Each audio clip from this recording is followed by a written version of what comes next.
para dar inicio al taller teórico práctico de lentes de contacto escleral.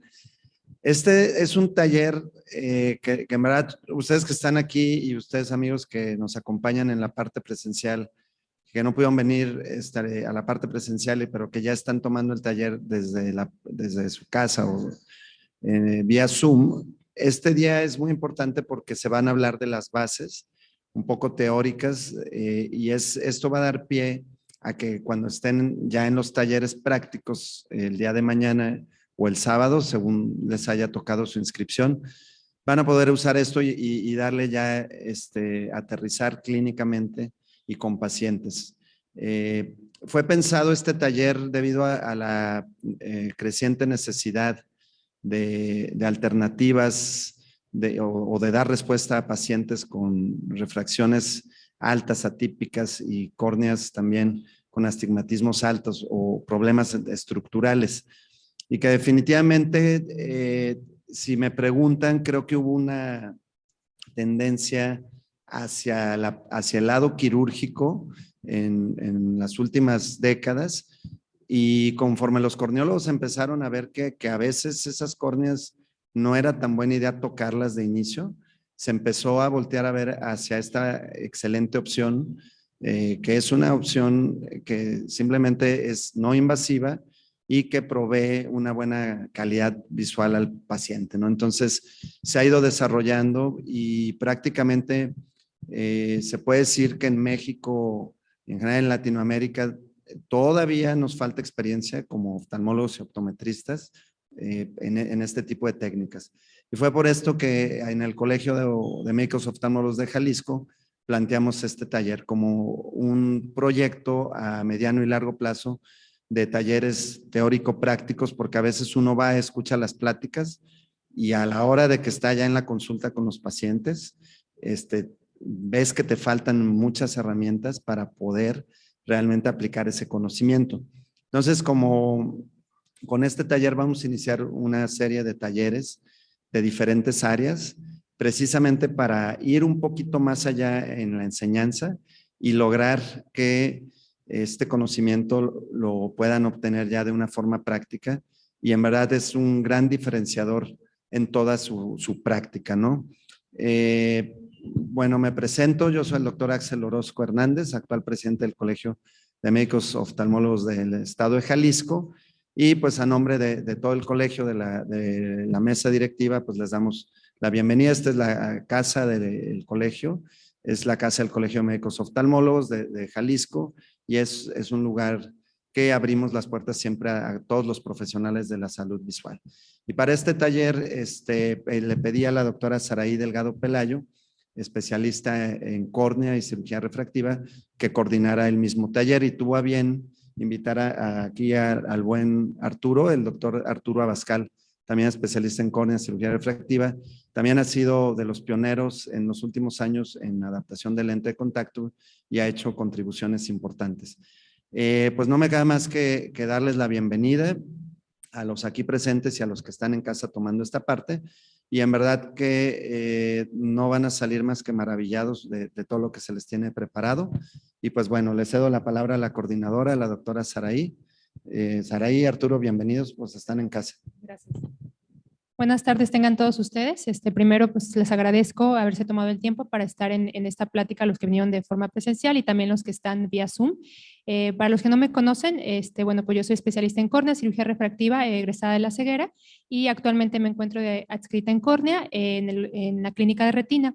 El día de hoy, bueno, pues decidimos hacer esta parte teórica de nuestro taller de lentes esclerales, el cual yo creo que va a ser de mucho beneficio para todos los que vamos a estar presentes, dado que vamos a encontrar pues una opción no quirúrgica, como ya lo mencionó el doctor Axel, para aquellos pacientes que a veces se les da la única opción de trasplante de córnea cuando todavía tienen una posibilidad no invasiva de mejorar su capacidad visual. Por esa razón, para mí es un verdadero placer y honor presentar el día de hoy al doctor Arturo Abascal, el cual es egresado del Hospital de la Luz en la Ciudad de México, hizo la especialidad de oftalmología y también la alta especialidad en córnea y cirugía refractiva, y actualmente se encuentra en la Clínica Provicia en Puebla, en el cual es adscrito de córnea y bueno, pues tiene una enorme experiencia en la adaptación de lentes esclerales motivo por el cual decidimos invitarlo para que nos comparta sus conocimientos. Yo ya he tenido la oportunidad de escucharlo en algunos congresos, precisamente hablando de lentes esclerales, y me ha parecido que tiene una forma muy didáctica, muy dinámica de dar la parte teórica y también la parte práctica, y creo que esto nos puede facilitar, dado que él tiene vasta experiencia en esto y además puede hacer como un compendio muy fructífero para todos los que vamos a estar aquí en el presente curso. Le cedo la palabra al doctor Arturo Bascal para que empiece su plática.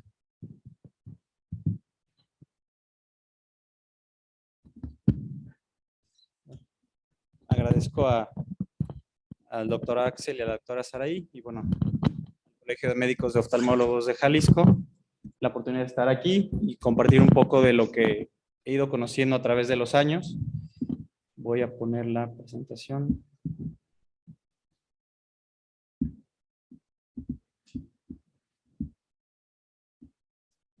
Yo curiosamente conozco estos lentes mucho antes de que los supiera adaptar, mucho antes de que fuera oftalmólogo.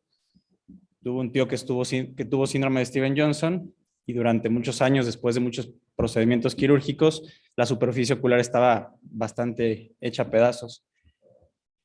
Él se los recomendaron, tuvo que irselos a probar a Estados Unidos. Le salió muy caros, pero fue un punto de inflexión en su vida. El antes y el después de ponerse 30, 40 gotas al día de lubricantes, a después solo obtener los lentes de contacto y de vez en cuando ponerse sus gotas, ¿no? Yo los conocí primero por sus cualidades de proteger la superficie ocular y ya después me enteré de todas las demás ventajas que son también las ópticas de los lentes de contacto.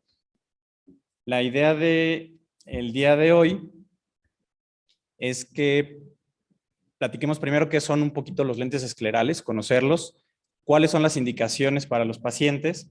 También hay que decir lo bonito y lo feo de los lentes, no crean que todo es la panacea. Parámetros que tenemos, al menos de la marca que yo manejo más, y después ya los llevaré de mano a mano cómo se deben de adaptar. Ahorita solo a la manera teórica, mañana obviamente y pasado con pacientes. Muchos de estos cuestiones que queden un poquito de dudas las podemos ir puliendo un poco más. No tengo intereses comerciales, uso la marca porque fue la primera que conocí en México. Y bueno,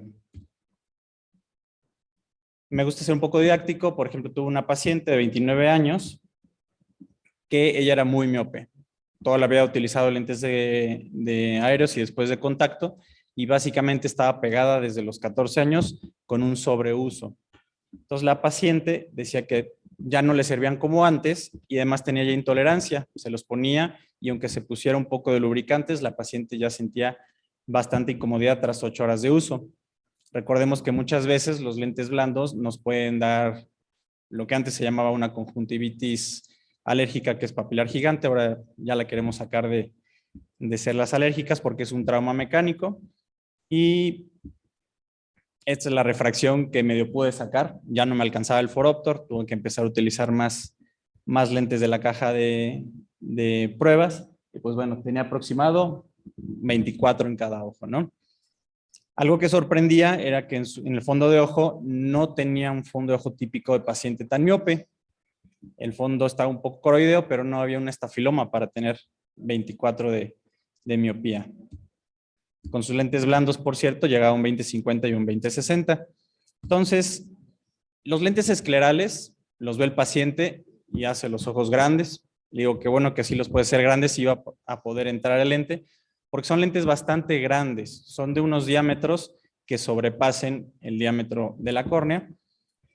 Son de diámetros desde 14.6 hasta 20 milímetros. Actualmente hay algunos un poco más grandes para proteger superficie en algunas cuestiones de párpados, pero tienen una gran ventaja. Son hechos a la medida para el ojo del paciente. De veras que hoy en día tenemos la manera de ponerlo casi como si fuera un guante para el paciente.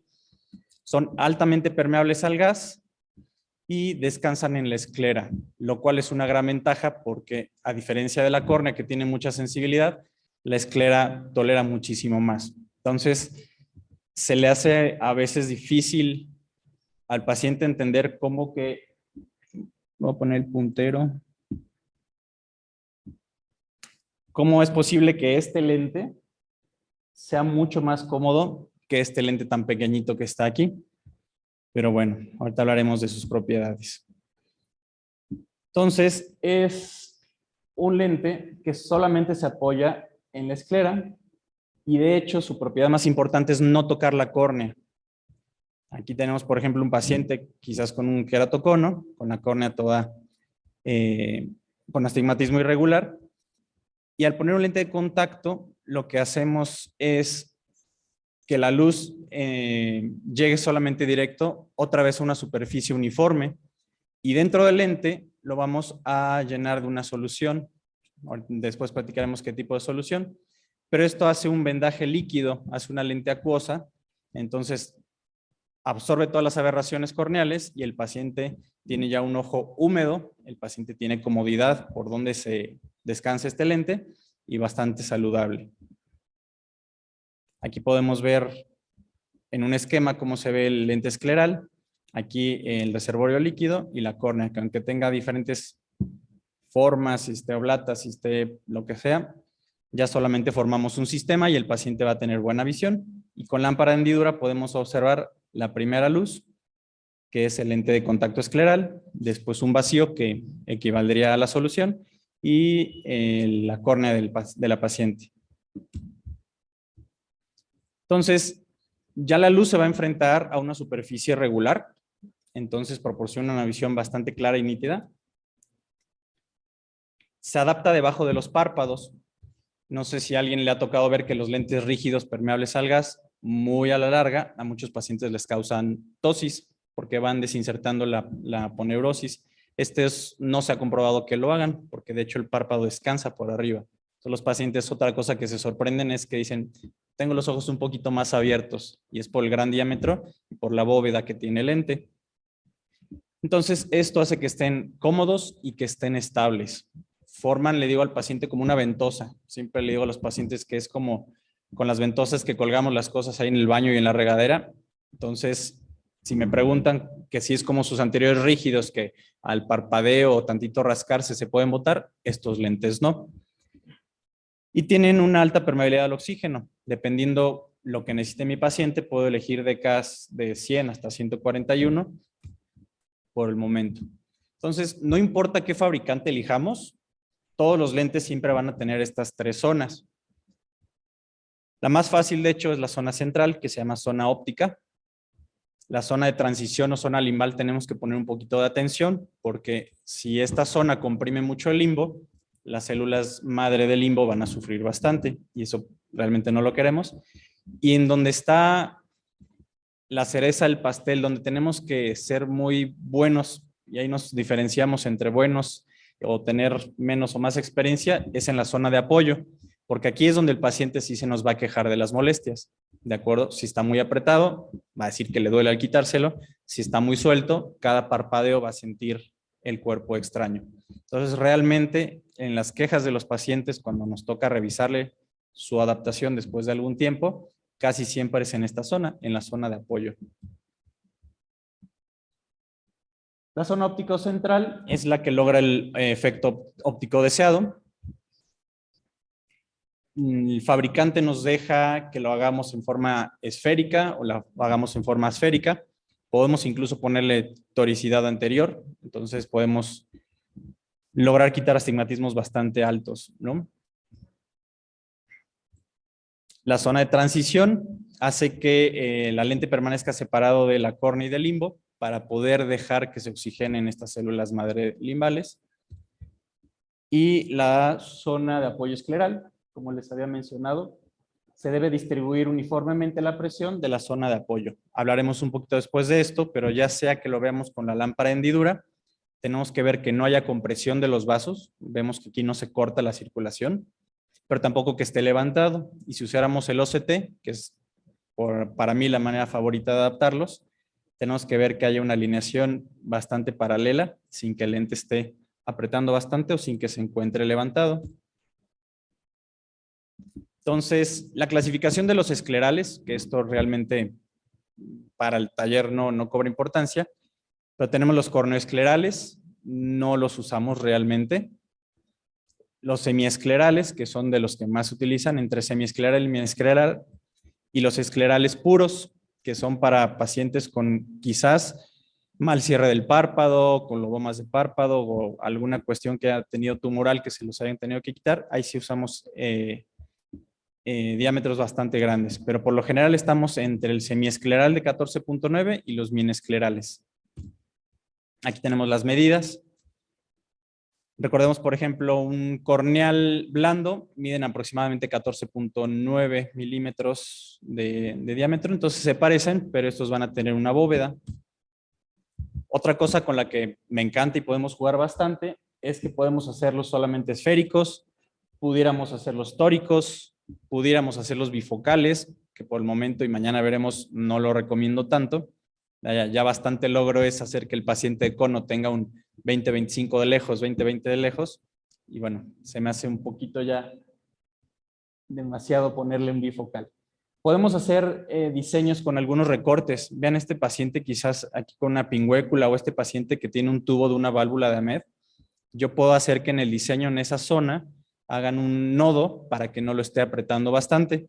Actualmente podemos poner hasta 3 nodos, lo cual me parece bastante bien. Quizás un paciente que tenga pingüécula nasal temporal y una válvula, el pobre, ¿no? Y los tóricos los podemos diseñar para cara anterior, cara posterior, o podemos ser bitóricos, pacientes quizás con bastante astigmatismo, que son pues todas las córneas que realmente terminan utilizando este lente. Entonces, los lentes esclerales tienen varias indicaciones. La principal realmente que usamos ahorita es para mejorar la visión. Aquel paciente que ya le ha intentado de todo, quizás ya ha sido operado, tuvo complicaciones o no es candidato a algún tipo de cirugía, mejorar la visión, buenísimo para el paciente. Protección de la córnea, ahorita veremos un par de ejemplos. Estética, cuando un paciente quizás ya tiene una córnea toda vascularizada, un leucoma total o ese paciente ya no tiene visión en el ojo, incluso podemos poner lentes con algún diseño. Y para practicar deportes, entonces, en cuanto a mejorar la visión, todos nos enfrentamos día a día, por lo menos, a los pacientes con ectasias corneales, ¿no? Ya los de queratotomía radiada, hay algunos muy felices, yo lo sé por allá afuera todavía, con un 20-20, 20-30, ya solo su bronca es la presbicie, pero ¿cuántos de queratotomía radiada no los hay que llegan con unas refracciones de +3 con -5 por la mañana, más, no sé, +2 con -7 por la noche? Entonces un lente de contacto escleral es una gran opción para ellos. Los de trasplante, que ya no se logra manejar solamente con lentes aéreos, el astigmatismo residual que les quede. Los operados de segmentos intraestromales, que es una ironía, ¿no? Que muchas veces los ponemos intentando ya regularizar al paciente. Quizás algunos pequen de decir, ya con esto ya no vas a utilizar lentes. Y pues era un paciente que utilizaba lentes de contacto, se opera, le ponen los intraestromales, no ve bien. ¿Y ahora qué va a hacer, doctor? Pues te va a poner lentes de contacto otra vez. Es como un círculo que pues parece un círculo sin fin, pero no está mal regresar a algunas cosas de antes. Astigmos irregulares generados por cicatrices. De repente me he sorprendido en pacientes con algún leucoma paracentral de alguna queratitis y pues fuera de hacerle un trasplante porque no tiene tan mala visión o quizás hasta incluso por cuestiones económicas, le pongo lente de contacto y sorpresa del paciente y sorpresa mía, 20-30, el que decimos un 20 happy, perfecto. Podemos corregir ametropías altas, como la paciente que tengo. Ella no tiene ninguna irregularidad de la córnea, pero bueno, una ametropía alta con intolerancia al lente de contacto blando. Y también se pueden incorporar prismas horizontales o base superior. Vemos este paciente, por ejemplo, operado una queratotomía radiada, que estos pacientes sabemos que su refracción en la mañana puede ser una y su refracción en la tarde puede ser otra, bastante inconformes a veces con lo que pasó después de la cirugía. Paciente con trasplante, aquí se observa el lente escleral por encima del cono que tiene aquí abajo el paciente. Y pues vemos que son unos lentes bastante grandes, tanto en diámetro como en la ságita, que es la palabra para decir la altura del lente. Este quizás sea para un paciente que tenga un cono pegado a los 60 de queratometrías. También en cuanto a la protección de la córnea, una de las partes que están tomando más boga es para manejar el ojo seco. Tenemos aquel paciente quizás con síndrome de Sjögren, que ya le pusimos desde el lubricante más sencillo hasta el más viscoso, hasta los geles, el suero autólogo, el plasma rico en plaquetas, y el paciente todavía tiene bastante intolerancia. Ponemos lentes esclerales y es fabuloso cómo incluso el día de la prueba, porque cuando probamos el lente de contacto, le ponemos alguno de la caja de prueba y tienen que esperar 2 horas afuera. Regresan después de esas 2 horas y dicen, doctor, ¿dónde firmo? ¿Me puedo llevar este? Porque de repente el ojo rojo ya no está, ya no les molesta la luz y los ojos de siempre haberlos tenido chiquitos, los tienen ya bastante bien abiertos, ¿no? Entonces, para ojos secos es fabuloso. Y otras enfermedades de la superficie ocular, como Steven Johnson, pemfigoides, etcétera. Este es, por ejemplo, un lente de contacto escleral sobre un paciente que tuvo Steven Johnson. Quizás este paciente no logre una buena agudeza visual, algo le ha de mejorar el lente, pero aquí lo más importante es tener una superficie hidratada y que el paciente no esté dependiendo tanto de las gotas. No solo en enfermedades de superficie ocular, también personas que algunas enfermedades de los párpados, ya sea de su malposición o de su función, hagan que la superficie esté expuesta y por lo tanto se pueda llegar a lastimar. Lagoftalmos, exoftalmos en pacientes con orbitopatías distiroideas, ectropión, entropión para protegernos de las pestañas, por ejemplo, en lo que quizás llega a poder ir con el cirujano de párpados para que le arreglen esta condición. Y en cuanto decía lo estético y deportes, quizás un paciente, por ejemplo, con un ojo en un leucoma total, que ya no tiene visión y no le gusta que se le vea blanquecino, obviamente primero intentamos un blando con pupila negra, por ejemplo, estético, y si no lo tolera, pues podemos pasarnos a algo como este. Y pacientes también bien contentos en deportes con alta exposición al viento, entornos polvorientos, o incluso los pacientes que practican deportes de alto contacto. Tengo por ahí un par de taekwondoines y un paciente que juega fútbol americano, y pues están bastante felices porque los rígidos permeables al gas, a veces una patada o algo, y tenían que estarlos buscando en la arena. Entonces, un pequeño resumen, ventajas, que los pacientes cuando se les adaptó bien el lente, tienen comodidad y una visión que por mucho tiempo no tenían. Lo podemos utilizar en córneas irregulares, lo podemos utilizar en córneas muy sensibles, porque este lente ya no toca la córnea. Pacientes con poca tolerancia, que si intentamos usar el lente de contacto blando o el rígido, dicen, doctor, veo muy bien, pero tengo que estar así o 4 horas y ya me los quiero quitar. Uso teórico, más de 12 horas. Hay publicaciones que dicen que más, hay publicaciones que dicen que menos. Al paciente yo le digo que los utilice 10 para que lo use 12, porque si le digo 12 los va a utilizar 14. Y son lentes que están muy estables, entonces son difíciles que se caigan, porque de hecho hacen un poco de vacío sobre el ojo. Desventajas, pues el alto precio en el mercado. Pongo alto precio entre comillas porque un paciente que quizás está esperando un trasplante y mientras llega la fecha de su trasplante, les ponemos un lente de contacto escleral y hay pacientes que se quedan maravillados, incluso son ellos los que luego retrasan la fecha de su trasplante y nada que ver el precio de ese trasplante con un lente de contacto escleral. Otra desventaja es que hay poca disponibilidad de ópticas especializadas en este tipo de lentes. De hecho, hay pocas marcas que nos apoyan para su adaptación y su distribución. La curva de aprendizaje, pues he de decir que me tomó bastante tiempo dejar a veces de pedir un cambio. Nosotros cuando adaptamos el lente de contacto al paciente, tiene una garantía, depende del fabricante, por ejemplo, con el mío de 90 días, que regresa el paciente y si hay algo que le debo de modificar, que le apretó, que se sintió incómodo, que ve un poco borroso, puedo cambiarlo. Y al inicio cada paciente pues era solicito cambio de lente, solicito cambio de lente, solicito cambio de lente. Y hoy en día más o menos estoy en 70% de pacientes que me quedan la primera y 30% que todavía necesito ese cambio de lente. No son libres de infección, también necesitamos un paciente que coopere, que entienda que debe de ponérselos con todas las medidas que como cualquier otro lente de contacto. Si está muy apretado o si no hay buena oxigenación porque elegimos un lente con mala permeabilidad, podemos tener un edema subepitelial y en malas adaptaciones se ha reportado pérdida de endotelio. Entonces al paciente quizás hay que estarle haciendo microscopías endoteliales para ver si no tiene pérdida del endotelio. ¿Qué hago yo, por lo menos en mi práctica? Yo adapto unos lentes esclerales de esta marca que se llama OneFit. De hecho, son básicamente el 95% de mis pacientes y son para algunas córneas normales, prolatas o con no tanta irregularidad, que tengan astigmatismos bajos, intolerancia a otros lentes y alguna enfermedad de superficie ocular. Yo puedo pedirle al fabricante que lo haga esférico, que lo haga con un borde tórico, ahorita explicaré qué es eso. Y tenemos básicamente los parámetros que se nos antojen. Podemos tener incluso pacientes áfacos, que tengo uno, por ejemplo, y no pasó nada en lo absoluto porque yo puedo ir desde un +40 a un -40 y los puedo poner en pasos de 0.25. Entonces, no tenemos restricción alguna realmente en cuanto a la refracción del paciente.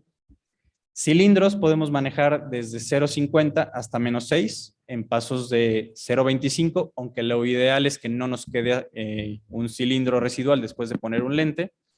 Y podemos poner el eje de este cilindro a cualquiera, desde el 1 hasta el 180. Bueno, el borde podemos hacer que sea igualito a nuestro lente de la caja de pruebas, pero también si al paciente le apretaba mucho el lente, yo puedo hacer que lo haga un poquito más plano, o si el paciente tiene un poco flojo o suelto el lente, yo le puedo decir al fabricante que lo apriete un poco más.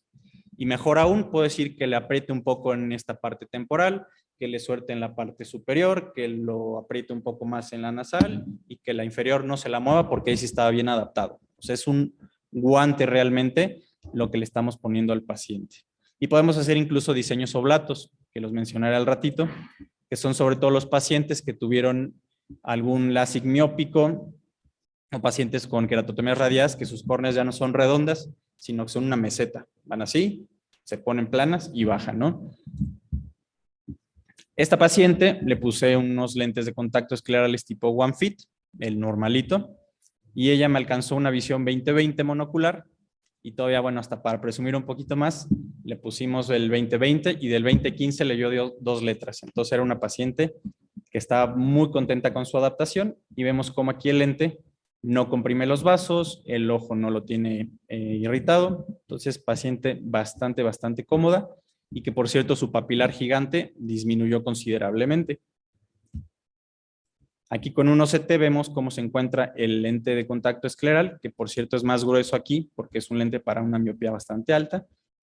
Aquí la córnea de la paciente y vemos que el reservorio líquido en el centro tiene 188 micras, que hablaremos de ello. Y en las orillas vemos cómo se alinea bastante bien a la esclera sin tener una compresión bastante fuerte. Otro caso, por ejemplo, de una paciente de 29 años, de hecho fue la segunda paciente que le adapté, es una amiga mía de la preparatoria odontóloga y le dije, tienes que ser por favor de mis primeras pacientes porque tú me entenderás si algo no nos sale bien al inicio, ¿no? Pero para mi sorpresa el primer lente le quedó muy bien. Entonces ella utilizaba lentes aéreos desde los 12, lentes de contacto blandos y cuando un día yo llegando a Puebla, su amigo de toda la vida es oftalmólogo, pues revísame tú.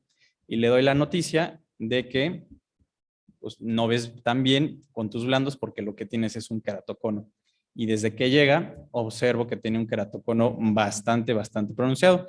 Vemos cómo las paquimetrías ya están bien delgaditas, 421 el ojo derecho y el ojo izquierdo 406, con queratometrías más curvas de 52 y de 56. Es por eso que el lente de contacto blando, 2-3 parpadeos, incluso también se le podía llegar a mover un poco. Entonces con ella no me iban a quedar los OneFit porque tienen hasta un tope. No tenemos unos lentes ya tan grandotes que puedan abarcar unos conos tan avanzados. Entonces existe otro lente que se llama OneFit Med, que por fortuna no tengo siempre que llegar a utilizar este tipo de lente. Casi la mayoría, como decía, el 95% de mis pacientes, lo logro hacer con el OneFit normal. Este sí es para ectasias bastante grandes, córneas con mucha irregularidad, trasplantes, pero que el trasplante quizás era, por ejemplo, para una queratopatía bulosa, entonces que el trasplante está bastante abombado. Mismo diseño que el otro, pero esto tiene una magia diferente.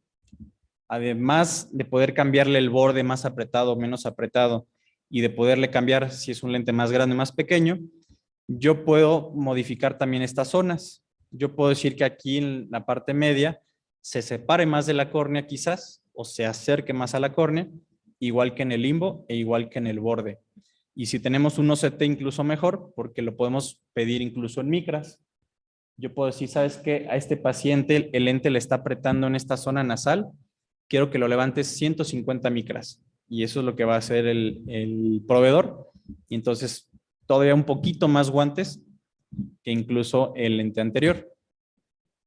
Diámetros, estos son más grandes que el anterior para poder hacer todos esos cambios. En vez de 14.9, estamos en 15.6, 16 y 16.4. Y podemos tener un lente que si lo ponemos en la mesa y lo vemos así de su altura, lo tenemos desde 3.8 milímetros, que ya es bastante, hasta poder ver un lente de 6.6 milímetros de alto. O sea, lo vemos de lado y si el paciente pues, básicamente tiene una bola ahí enfrente del ojo. Podemos modificar los parámetros de la periferia, del limbo y del borde, y también lo podemos hacer oblato. Esta paciente le hicimos crosslinking, le pedí una topografía de seguimiento en 3 meses, y en el entretiempo le hice una adaptación de lentes esclerales. Con visión monocular estaba en 20-20 el derecho, y recordemos que el izquierdo sí tenía una keratometría mucho más curva, y ese estaba en 20-25. Pero lo bueno de la vida es que es binocular y ella está en un 20-20 bastante contenta.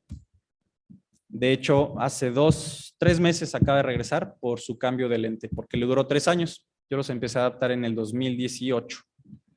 Aquí vemos a la paciente y tenía una bastante muy buena ságita de 147 micras. Entonces, en cuanto a lo que son y para qué son, ¿hay alguna duda por el momento? O no sé si en cualquier momento en el chat también siéntense libre de preguntar, que con todo gusto.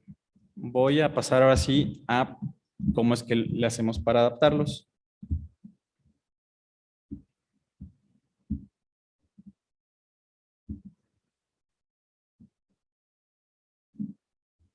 Tengo que dejar de compartir y compartir otra vez, ¿verdad?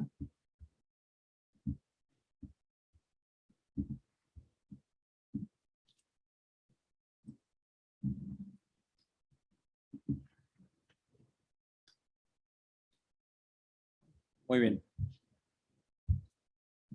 Entonces, tenemos un paciente que ya lo revisamos, sea un paciente que no es candidato para algún procedimiento quirúrgico, o es un paciente que derivado de un procedimiento quirúrgico ya no está satisfecho con su visión y viene a buscar quizás alguna última opción antes de someterse quizás a algo más, ¿no? Por ejemplo, este paciente, un paciente que se llama Guillermo, que tenía en ese entonces 16 años y tenía un leucoma después de haber tenido un hidrops. En el ojo derecho está súper contento con su lente de contacto rígido gas permeable, pero en el izquierdo ya no toleraba el rígido gas permeable, no le daba buena visión y su mamá estaba un poco asustada porque le habían dicho que los trasplantes en un paciente tan joven son con mayor riesgo a rechazo por la inmunidad del paciente, y también un poco asustada cuando escuchó lo que le pudiera llegar a costar el trasplante, ¿no? Entonces le dije, vamos a intentar ponerte un lente de contacto escleral, porque aquí veo que hay un poquito de transparencia en un poco del eje visual. Bueno, vamos a hacer algo a ver qué podemos hacer para él. Entonces, ¿cómo tenemos que adaptar un lente escleral? Primero, pues, bueno, elegir al paciente bien, ¿no? Realmente yo me podría poner un lente escleral a mí, con córneas no tan irregulares, pero también de broma le digo a los pacientes que es como querer yo ir al Oxxo de aquí a la esquina en un Ferrari, ¿no? Mejor pues me voy caminando, es utilizar mis lentes. A este paciente quizás sí valdría la pena ponerle un lente escleral y es por eso que se le va a hacer la prueba. La prueba a los pacientes les digo que dura entre 3 y 4 horas, entonces necesitan paciencia, porque al paciente en lo que elegimos el lente de nuestra caja de pruebas, que ahorita les muestro, nos tardamos como una media hora en elegir el correcto y luego les digo que se salgan, ya sea en el consultorio o incluso que se salgan a pasear, porque el lente cuando va pasando el tiempo se va asentando hacia el ojo y ya después podemos hacer las mediciones finales. Entonces, es importante, tenemos que disponer de tiempo. Solamente hago una prueba al día para no retrasar a los demás pacientes. Pero no, primero tenemos que elegir el lente de prueba con base a qué tamaño necesitaremos, si es muy grandote o muy pequeño, el diámetro y la separación limbal. Ahorita pasamos punto a punto. Les digo, tiene que llevar un tiempo de asentamiento. Le decimos al paciente que se vaya a dar la vuelta, incluso que los prueben en la vida real y en la calle cómo se sentiría. Y después lo volvemos a pasar al consultorio como otra media hora en lo que vemos cuánta refracción le falta a ese lente, porque los lentes traen una refracción conocida, pero normalmente el paciente necesita que pongamos algo más, y ver qué ajustes vamos a tener que hacerle, ya sea en el borde, en el limbo, para que el lente que pidamos sea el lente más adecuado para el paciente. La caja de pruebas del que utilizo yo, que se llama OneFit, incluso tiene aquí un acordeón, por si al inicio no sabemos o no nos acordamos qué paso es el que seguía, pues aquí vamos siguiendo este chart que bastante entendible está. Pero bueno, ¿cómo es que adaptamos los lentes de contacto esclerales? Es con base a la keratometría más plana y con base al diámetro horizontal que vemos del iris. Así vamos a poder elegir tanto qué tan alto va a ser el lente y qué tanto diámetro tenemos que tener. Aquí pongo unos asteriscos porque suena bastante bonito en la teoría, pero vamos a ver en la práctica con los conos que nos lleguen mañana, que de repente tengamos un paciente que tenga, no sé, un 49 por 53 y pues aquí en la regla que trae la caja solo llegamos hasta 48, ¿no? Entonces decimos, pues le ponemos el 7 a ver qué pasa y se lo ponemos y aunque teóricamente es una córnea bien picuda, luego le terminamos poniendo uno de por acá. Entonces eso es lo que se va forjando después uno con muchas adaptaciones.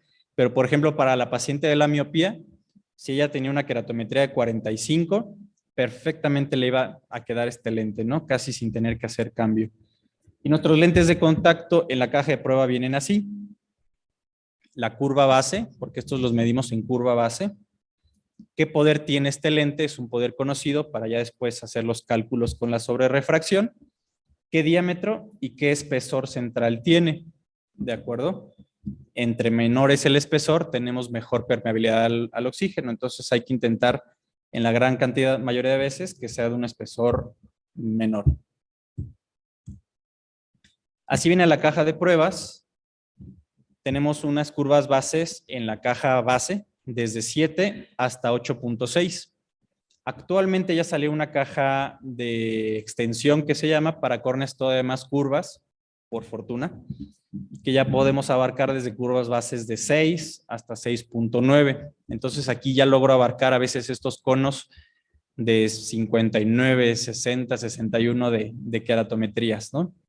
Entonces ya después las podremos ver estas mañana y podemos incluso sentir y todo ver estos lentes, que si bien son rígidos, son muy cómodos, y si bien son rígidos, tampoco son irrompibles, hay que también manejarlos con un poco de cuidado. Esta caja, si se fijan, todos los lentes trae un diámetro de 14.9, 14.9, 14.9, porque es un diámetro bastante estándar que cubre el 90% de los casos. La mayoría de nosotros tenemos córneas que miden 11 por 12, entonces el lente tiene que tener del diámetro del iris para la esclera al menos 1 milímetro. Entonces, si estamos viendo que nuestra iris visible es de 12, por lo menos necesitaríamos un lente de 14. Así que 14.9 cubre perfectamente la necesidad que tenemos. Si tenemos un diámetro horizontal menor a 11.5, quizás el lente 14.6 lo podríamos después pedir. Y sí me ha pasado a algunos pacientes que le pongo el lente 14.9 y observamos esto, que de aquí a aquí no hay ni siquiera 1 milímetro. Y esto nos va a dar compresión en las células del limbo y esto nos puede acarrear problemas después en la epitelialización. Entonces, en estos pacientes se solucionaría bastante bien pidiendo un lente con un diámetro de 15.2, por ejemplo. ¿De acuerdo? Tenemos que evaluar cuando le ponemos al paciente el lente de contacto, ya que se lo colocamos. Me voy a adelantar un poquito. No está en este.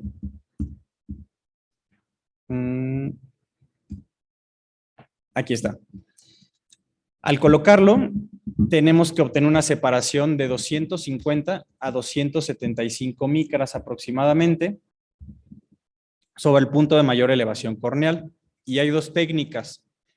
Aquí atrás y para el curso de mañana vamos a tener, por fortuna y muy buena gestión de Saraí y de Axel, pues tenemos todos los aparatos, pero también se van a dar cuenta que pudiéramos solamente tener la queratometría del paciente y tiras de fluoresceína, y con eso también podemos adaptar nuestros lentes de contacto escleral. Yo puedo con una tomografía de coherencia óptica medir cuál es la separación. Entonces yo al colocarle el lente al paciente, luego lo bajo al tomógrafo y debo de encontrar que esté entre 250 y 275. Pero también lo podemos hacer con fluoresceína y comparar los grosores. ¿Se recuerdan que les dije que aquí en la caja de pruebas dice cuánto mide cada lente? Entonces, si conocemos cuánto mide el lente, que está aquí, podemos entonces comparar si el grosor del lente, por ejemplo, que era de, no sé, 250 micras, está bastante parecido al de el agua o la solución que teñimos con la fluoresceína, pues vamos a decir este paciente también tiene 250. O si el lente conocemos que es de unas 300 micras y esto mide igual, pues vamos a saber que aproximadamente tenemos 300 micras de separación. O a veces tenemos la topografía corneal y también sabemos cuánto mide la córnea en el centro. Entonces, si vemos que la córnea mide 500 y vemos que esto es aproximadamente 3/5 partes de esto, pues sabremos que es 300. No sé si en esto me di a entender o hay alguna duda. Hay una escala y que podemos observarla cuando de plano casi no hay solución, pues sabemos que el lente que es de aquí a acá y la córnea que es de aquí a acá están bastante cercanas, y lo que queremos es que no se toquen para tener las ventajas de este lente, que es que no cause irritación corneal. Aquí vemos un poquito más de solución, aquí vemos muchísima solución, por ejemplo, nos habríamos pasado. Aquí de plano 600 micras, pues es un lente que no va a permitir al paciente que tenga una buena oxigenación. Va a estar muy cómodo, sí, pero el epitelio va a sufrir bastante. Estos sí son de las cosas que tenemos que tener grabadas. Lo anterior quizás se deduce, ¿no? Pero estas son las cosas que tenemos que tener grabadas del día a día para que no tengamos que estar checando siempre la hoja. Al ponérselo, tenemos que tener una separación entre 250 y 275 micras. Yo, la verdad, lo llevo incluso hasta 300 y enseguida les diré por qué. A los 30 minutos aproximadamente, con el parpadeo y la presión que ejerce y un poco la succión negativa que hace el lente, baja 50 micras y hacia las 4 horas de uso bajó 100 micras con respecto al inicio, ¿no? Entonces lo ideal es que tras 4 horas me quede entre 150 y 175. Y aquí es por eso que a mí me gusta incluso a veces pasarme hasta 300, porque de repente si el paciente se apretó un poco más o algo así, no quedarme debajo de esto de 150. Entonces la separación ideal, si lo viéramos con fluoresceína tras 4 horas, se ve así. Bastante cerca, pero ya sabemos que fue después de las 4 horas, ¿no? Si yo al paciente se lo acabo de poner y veo que es esto, que es bien poquito, yo sé que van a pasar las horas y el lente va a quedar apretándole la córnea, entonces eso no está bien. Aquí hay un exceso de separación apical y aquí incluso con la fluoresceína vemos cómo hay toque corneal, entonces es una separación insuficiente. Esto lo tenemos que evitar, que a las 4 horas nos llegue de esta manera, porque tendríamos entonces que adaptarle un lente otras 3 horas, ¿no? Entonces es importantísimo que la medida inicial nos quede entre esto y esto, para evitarnos los problemas después de tanto tiempo que nos esperó el paciente. Esto también es importante que me dé yo a entender. Los lentes van de punto 1 en punto 1. Curva base 7, curva base 7.1, 7.2, 7.3, 7.4, etc. Cada 0.1 milímetros de modificación equivalen a 50 micras que yo puedo poner más separado o que puedo poner más cerca, ¿no? Los lentes con curvas bases más estrechas incrementan la separación o la ságita. Entonces, por ejemplo, un curva base 7 es un lente bastante picudo. Y los lentes con curvas bases más planas disminuyen la ságita. Por ejemplo, aquí hay un curva base 840 y es un lente más chaparrito. Vemos aquí una diferencia. Por ejemplo, si tengo un 860, la diferencia con el 840 son de 100 micras más separado. O del 7, que es el lente más grande que tenemos en la caja de pruebas, y el 860, que es el lente más plano que tenemos, son 800 micras de diferencia. Entonces aquí les pongo un ejemplo. Si yo tengo un paciente que le coloco un lente curva base de 7.7 con una medición inicial de 321 micras, me estoy saliendo del rango que yo quería, que era entre 250 y 275. Entonces ese paciente lo vuelvo a subir al consultorio, le retiro su lente de contacto y le debo poner uno más plano, ¿de acuerdo? Para quedar entre 250 y 275, por fortuna solo es un lente porque son 50 micras. Entonces, en vez del 770 le pongo el 780, que es un lente más plano. Y entonces 321 micras menos 50 micras, yo espero que cuando lo baje al OCT, en vez de 321 micras, tenga aproximadamente 271. Que también depende mucho de la fuerza con la que uno lo coloque. Entonces, yo procuro siempre hacer la misma fuerza para que mis parámetros sean comparables. O si tienen un paciente que ya usa lentes esclerales o ya viene por su cambio, incluso dénselos a ellos que se los pongan, si ya tienen la experiencia, para que lo midamos con la fuerza que lo va a usar del día a día. ¿De acuerdo? No sé si hasta aquí hay una duda, porque cuando a mí me tocó el curso, aquí dije, híjole, ya quiero tirar la toalla. ¿No? Bueno, ¿sí?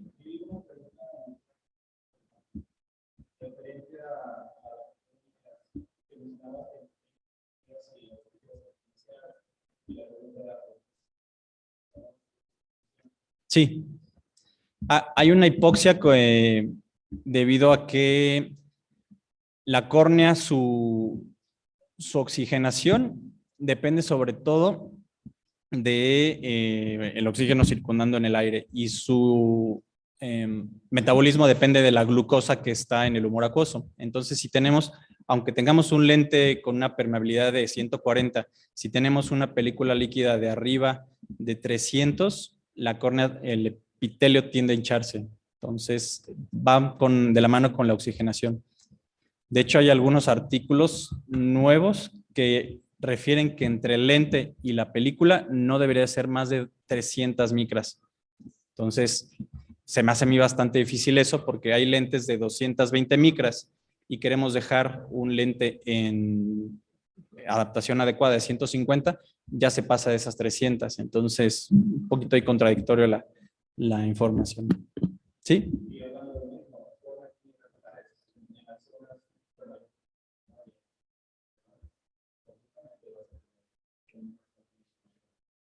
Sí. Sí.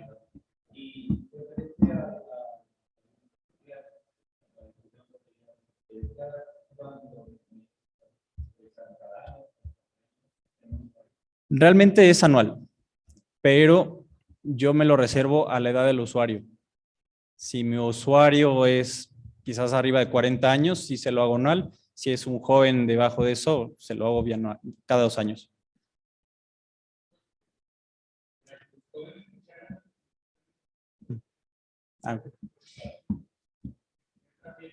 Y sí, en cuanto a las córneas sumamente irregulares, por ejemplo, los conos que están muy inferodesplazados hacia temporal, pues ahí a veces sí tenemos esa separación de 150, pero en el resto a veces tenemos una separación de 300, 280, 390. Entonces ahí es donde a veces entran los lentes tipo One Fit Med para poder un poquito paliar las separaciones en otras partes del lente.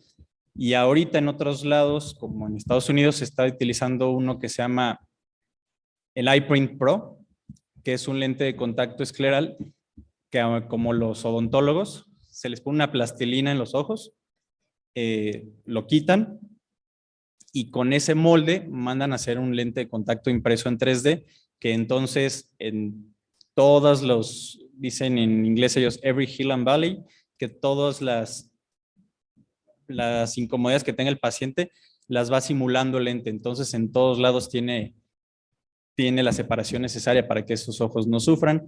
Ya pregunté el precio porque me interesaba yo, ojalá pudiera traérmelo a México, pero aproximadamente el lente está en $2,800. Entonces, para mi población ahorita todavía me quedo bastante corto. Sí. Sí, incluso hay, por ejemplo, topógrafos esclerales y topógrafos esclerocorneales para poder medir incluso la esclera, porque la esclera no es toda esférica, de hecho es mucho más tórica que la córnea. Pero bueno, ahorita por lo menos ya nos llegó OneFit, entre otras marcas, y vamos a empezar con eso, y ojalá de aquí algunos de nosotros salgamos a después traer esas tecnologías más importantes. Entonces, lo primero era que al menos en la separación, en la parte más apical de la córnea, al inicio tengamos entre 250 y 275 micras, pero que a las 4 horas esto se reduzca entre 150 y 175 micras. Así me aseguro que el lente no esté tocando la córnea, pero que tampoco haya un reservorio líquido bastante grande que no permita que se oxigene el paciente. Después vamos a evaluar la separación limbal. La separación limbal la podemos ver incluso desde la primera media hora, pero bueno, tras 4 horas, lo ideal es que podamos ver que hay entre 25 y 35 micras. Menos de 25 micras no observaríamos fluoresceína en esta zona. Realmente el lente estaría tocando el limbo y estaría estrangulando bastante las células del limbo. Entonces necesitamos que esté entre 25 y 35. Si yo veo que mi paciente está bastante apretado, ya sea con el OCT o con la fluoresceína con la que rellené el lente, no veo esto, entonces primero puedo intentar hacer un lente más, con una curva base más estrecha, que sea más alto. Si con eso no lo logro solucionar, puedo intentar entonces pedir un lente con un diámetro mayor, para que entonces ya el limbo no lo abarque si no lo estés apretando. O podemos pedir una cuestión especial que se llama separación limbal adicional, que el fabricante solamente en el limbo suba aproximadamente 25 micras la separación que había con el limbo. Entonces, yo me salto este paso de pedir el diámetro entre 0.3 mayor, solo hago pedir una ságita más amplia, y si no, todos mis pacientes de por sí les pido separación limbal adicional. No sé. Así es como se ve que no hay nada de fluoresceína entre el lente y el limbo del paciente. Buena separación son esto que se observa aquí. Un poquito de fluoresceína entre 25 y 35 micras, y moderado aquí quizás estaría un poquito más elevado. Y al paciente, una vez que se fue, yo no los hago pasar los 30 minutos, realmente ya cuando regresaron hacia las 3 horas, les hago una medición con OCT y después en lámpara de hendidura, y debemos de ver esto, verificar que no existan levantamientos del lente o compresiones. Yo les decía, esto es lo más importante en los lentes de contacto esclerales. Aquí es como, ya después cada quien va poniendo su sazón, porque vamos viendo algunos tips extras para que tu paciente tenga bien adaptado el borde, porque si se te va a quejar a los 2, 3, 4 semanas de uso, es por el borde que no se siente cómodo. Podemos tener pacientes con el borde levantado, que por ejemplo esto es en OCT y esto es en la lámpara de hendidura.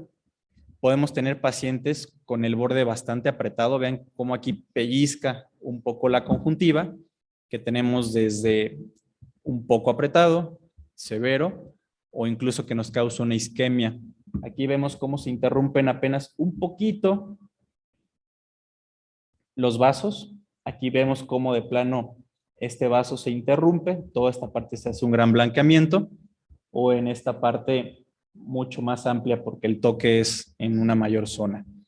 Estos pacientes se quejan de que va pasando el día y van teniendo dolor, que el lente hace succión, entonces van sintiendo bastante dolor, que para quitárselo batallan bastante y que al quitárselo el ojo se les pone muy rojo. Lo que deberíamos de ver es que el lente caiga gentilmente sobre la esclera, que los vasos no se corte su irrigación, y si nosotros pudiéramos trazar una línea así a la mitad del lente, una línea que discurra a la mitad paralela, la mitad del lente debe quedar hacia afuera y la mitad del lente debe de quedar por dentro del plano escleral, como se observa aquí.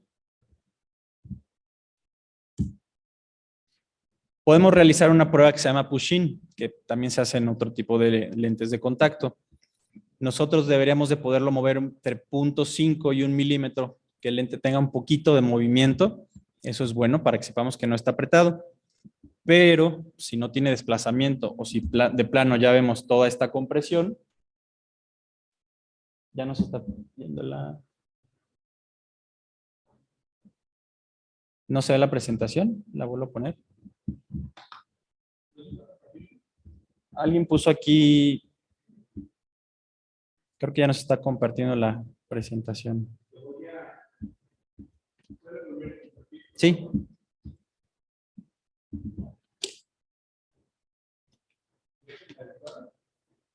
Sí.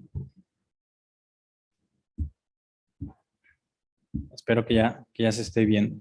Pues me refería a que podemos ver que el lente esté separado y esto al paciente le da mucha incomodidad, que esté muy apretado o que tenga una buena alineación, ya sea por medio de OCT o por medio de una revisión con la lámpara de hendidura.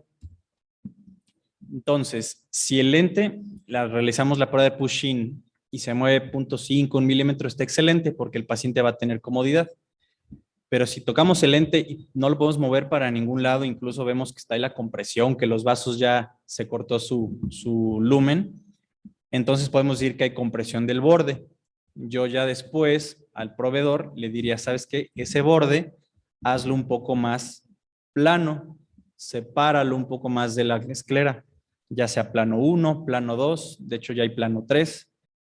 O por el contrario, el paciente parpadea y se le mueve para todos lados, o uno lo toca y se le mueve hacia arriba, hacia abajo, hacia un lado, hacia el otro, es que el borde está bastante separado y entonces yo puedo pedir que ese borde lo estrechen 1, 2 o 3 pasos aproximadamente. Otra cosa buena es ya cuando lo tenemos en la lámpara de hendidura, utilizar tinciones. Por ejemplo, el verde de lisamina nos ayuda sobre todo a evaluar si los bordes están apretados. No hay tinción cuando el borde cae gentil sobre la esclera, pero sí hay tinción cuando el borde está apretando bastante. Empieza a haber muerte de algunas células epiteliales de la conjuntiva y ahí va a haber tinción. Y la fluoresceína también me gusta ponérselas después para saber si la fluoresceína que yo coloqué en el exterior o en el fondo de saco, después de 2, 3, 4 parpadeos, ya la encuentro entre la córnea y el lente, en la interfase líquida, y eso quiere decir que está habiendo mucho intercambio entre las dos partes, y entonces eso me indica que los bordes están sueltos y que yo debería pedirle al proveedor que los apriete un poquito más. E incluso si ponemos la fluoresceína y no nos demoramos, podemos luego ver por dónde se está filtrando, porque si nos demoramos...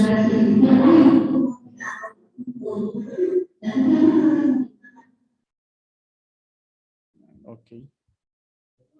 Sí. Ahí va de nuevo. Ya. Hay que poner la fluoresceína y tratar de ver lo más pronto posible, porque así podemos ver por dónde se está metiendo la fluoresceína y ese sería el borde que está suelto. Podemos ver desde fluoresceína hasta burbujas y la fluoresceína. Si nos tardamos un poquito más, van a haber más parpadeos del paciente y después ya todo por dentro está manchado de fluoresceína y no supimos por dónde se estaba dando esa fuga, ¿no? Cuando alguien tiene el borde separado, el paciente primero nos va a manifestar sensación de cuerpo extraño. sobre todo cuando el borde separado es superior, porque el párpado superior es el que mayor desplazamiento tiene. Entonces, cada vez que parpadea dice, siento que algo me lastima. El lente se va a estar moviendo porque no está abrazando bien a la esclera y por lo tanto se puede mover bastante. Se pueden estar colando burbujas, como en esta zona de por aquí. Y vamos a, después de algunas horas de uso del paciente en su día, vamos a tener algo que se llama empañamiento posterior. ¿Qué es esto? Que polvo, que algunos detritus lipídicos de los párpados, algo de mucosa, si el paciente, por ejemplo, era de ojo seco, se empieza a colar por esta parte que está separada y después, en vez de tener la interfase líquida transparente con nuestra solución limpia, pues puede empezar a tener muchos detritus o puede verse un poco opaca. Le dicen empañamiento a mediodía en inglés. Eso lo que hacen la gran mayoría de los pacientes es retirarse el lente, limpiarlo y volvérselo a colocar. Pero después de que eso lo tienen que hacer todos los días, regresan a la consulta diciendo, doctor, es que cada 4 horas lo tengo que estar limpiando porque se me está ensuciando. Estos pacientes con el parpadeo no baja ese empañamiento. A diferencia, por ejemplo, cuando alguien por afuera el lente se le está empañando porque tiene resequedad ocular, porque tiene mala película lipídica, dice, doctor, es que de repente veo borroso, pero basta que me ponga mi gota o que parpadee y ya veo mejor. Entonces ahí quizá más bien es algo de la cara anterior del lente que tenemos que acondicionarlo mejor o lavarle los lípidos, algo así, ¿no? Pero si el paciente parpadea y sigue todo empañado, quiere decir que la interfaz está llena de detritus o está bastante sucia. O por el contrario, cuando alguien tiene compresión de borde, al principio cuando lo pone el paciente, se puede ir bastante contento porque todavía no ha habido ese periodo de asentamiento de 4 horas y al inicio pudiera no haber una compresión fuerte. Pero el paciente cuando lo utiliza la primera semana, la segunda semana, empieza a ver que después de 8 o 9 horas empieza a tener compresión de vasos, que se quita el lente y se le queda marcado, que cuando se lo quita se le pone muy, muy rojo porque toda esta sangre que estaba aquí acumulada empieza por fin otra vez a reperfundir y se pone muy rojo el ojo con un poco de dolor. Entonces, si bien nuestra prueba dura 4 horas, no es lo mismo que el paciente ya lo utilice en 9, 10 horas en su vida diaria. Es por eso que les ofrecemos, por ejemplo, la garantía de los 90 días, para que ya con el uso diario se acostumbre al uso del lente y si tiene esto de compresión, pues bueno, podemos hacer un cambio. Al inicio podemos pedirle que no se lo coloque con tanta fuerza. Si el paciente, nosotros hicimos la prueba y estábamos seguros que no tenía compresión, podemos pedirle que se lo ponga frente a nosotros para ver con qué fuerza lo pone y desde ese momento medir qué tan apretado está, porque si era un lente que creíamos que estaba bien y se lo pone el paciente y desde que se lo pone ya está apretado, quizás tiene más que ver con la fuerza del paciente. Entonces se lo puedes poner un poco más suave, lo mandas a que regrese con su lente 3, 4 horas después y si sigue apretado, ahí sí puedes entonces pedir el cambio y decirle al fabricante, oye, este meridiano, por favor, aflójalo un poco que está bastante apretado para mi paciente. Algo de lo peor que podemos ver por la succión o por la gradiente de succión negativa que hay es que el paciente empieza a tener este prolapso conjuntival. Entonces el paciente se va a quejar que el ojo se le pone muy rojo y toda esta zona puede estar haciendo compresión de las células madre limbales. Entonces, realmente en el borde está que el paciente le caigamos muy bien o que el paciente diga que gastó bastante su dinero para quedar igual. Pero de repente me podrán decir, bueno, quizás en una zona le quedó bien, pero en otra aprieta, o en una zona le quedó bien y en otra está suelto. ¿Qué pasa si yo le digo al fabricante que lo suelte? Pues en la que estaba apretado va a estar bien, pero en la que estaba bien va a quedar ahora suelto. Por fortuna, existen los bordes tóricos. Los bordes tóricos es que nosotros podamos pedir que algún borde esté más curvo y otro borde esté más plano en sus bordes. Entonces, por ejemplo, si un paciente tenía el meridiano horizontal bastante con compresión, pero en el vertical estaba bien, yo puedo pedirle al fabricante que me haga un plano 1, que nada más le suelte un poquito en ese borde horizontal, pero que en el vertical me lo deje estándar. Y entonces hasta le va a favorecer la adaptación al paciente. Cuando se lo pone, el lente después de un par de parpadeos, aproximadamente 15 minutos, va a encontrar dónde encaja mejor. Si tenía, por ejemplo, compresión en el meridiano horizontal, pero el meridiano vertical estaba muy separado, pues puedo pedir un plano 1 y estrecho 1 en el otro. Depende qué tanto veamos que está separado. Podemos pedir plano 3, estrecho 2, ¿no? O por ejemplo, si hay compresión en el meridiano horizontal y mucha compresión en el vertical, pues puedo pedir plano 1, plano 2. ¿Alguna duda en los bordes tóricos? Por favor.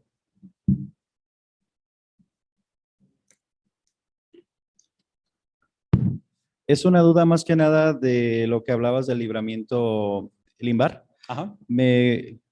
Si te entendí bien, ¿lo pides para todos los pacientes? La pregunta es, ¿qué pasa si lo pido para todos los pacientes? ¿Se afecta de alguna manera o es nomás como algo que tú haces para evitar la probabilidad de que haya toque limbar? Porque veo que son 25 micras, entonces es bastante estrecho.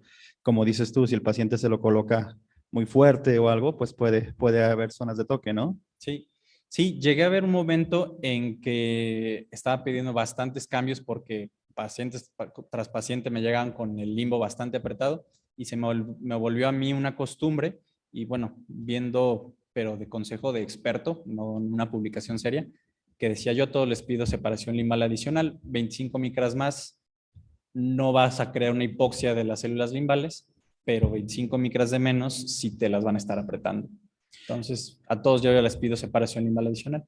Y otra duda sobre cuando hablabas de aplicar fluoresceína por la parte externa, esto es lógicamente que no tengas fluoresceína interna, ¿no? Para que puedas ver ese cambio. Yo que los adapto con el OCT, Ajá. si no tengo fluoresceína interna, sí voy a poder cómo se pinta. Si Claro. el paciente lo estamos adaptando como haremos mañana, también con fluoresceína, que se pone dentro del lente y se lo ponemos, pues no vamos a poder ver. Ahí se vería el fenómeno inverso, que después cuando regrese el paciente, veamos que el lente que teníamos con fluoresceína ahora se ve bastante vacío, ya solo con el agua más clara. Quiere decir que toda esa fluoresceína ha ido hacia afuera con el intercambio de la película lagrimal. Entonces, no pudiéramos ver bien qué borde o por dónde fue, pero sí sabemos que está habiendo un intercambio que no debería de haber. El fluido debería estar ahí todo el día sin haber intercambio. Entonces, por fin llega el paciente después de sus 3 horas y ya sea que le hagamos autorrefractor o lo ponemos en el Foroptor o nuestra caja de pruebas y vamos a hacerle retinoscopía. Ya que hicimos la retinoscopía, ahora pasamos la subjetiva, el típico, ¿prefieres el 1, prefieres el 2, o el 3, o el 5, o el 10? No, aquí la verdad es que también es algo padrísimo, como a veces en conos ya no se veían las sombras y después de poner un lente escleral, lo puedes refractar como si fuera una córnea muy regular de toda la vida. Entonces, deja bastante ver ya bien la graduación del paciente y entonces ya podemos saber que en el ojo derecho solo le faltaba un -2 y que en el ojo izquierdo le faltaba un -1 con -1.25, que ahorita hablaremos de esto. Normalmente, astigmatismos que tenía el paciente hasta 3.5 se logran absorber con la lente fluida, pero pues enfrentemos que la mayoría de los pacientes son de córneas bastante irregulares, entonces es muy frecuente que tengamos pacientes que les quede astigmatismo residual. Si nos quedó astigmatismo residual, podemos pensar en 2 cosas, que nuestra ságita es escasa, pero bueno, si tenemos OCT pues, y tenemos 160, sabemos perfectamente que no está escasa, pero bueno, o que el paciente tiene una córnea bastante irregular y que pues logramos cubrir hasta 3.5 dioptrías de su astigmatismo y que lo que le sobra vamos a tener que ponérselo en el lente. Entonces, astigmatismo residual es más de 1, mayores o iguales a 1, se corrigen con algo que se llama tórico anterior. Le ponen el cilindro en la parte de enfrente del lente y nos los van a hacer saber porque al lente le van a poner una marca en M6 para que sepamos que está bien alineado. Eso es bastante similar a los blandos, por ejemplo, tóricos.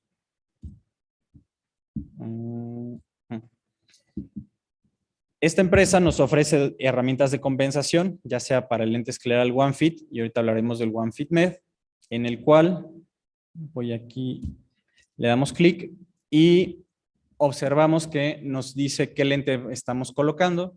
Yo generalmente pongo OneFit. Si aquí le damos clic, saldría otro que se llama OneFit Asian, que es para unos diámetros un poco más pequeños para los pacientes asiáticos.